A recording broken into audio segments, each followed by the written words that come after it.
This is episode 9, and today I will show you how to format numbers. As you know, formatting numbers has different use cases, such as working with data regarding monetary assets or scientific notation when working on a science lab. So to format numbers, all you have to do, so first I'm just going to type in the same number a couple of times, like so. And then next to this 100%, there will be various options with regards to formatting the numbers. So first I'm going to select that number. To make a number represented with currency, you simply click on this little $sign and it says format as currency. Press that and it turns this into its dollar value. So to do the same but with a percentage, you simply select the number and then press the percent sign and it'll turn it into a percentage. There are a couple other options here, so if you want to decrease the decimal places, so for example,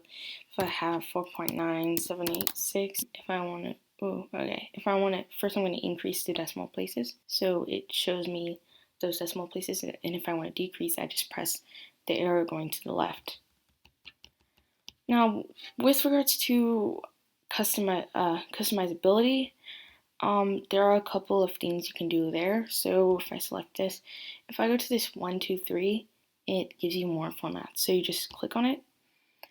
And what you can do, for example, if I want to show this as €5 or whatever the currency may be, I can go to more formats, more currencies, click that, and then I can delete this, and then I just select euro and apply. So now I have €5 there. So a way to add a date, so you just go to the same thing and date. So something here with regards to keyboard shortcuts is something that allows you to insert current date. So it's Command plus semicolon.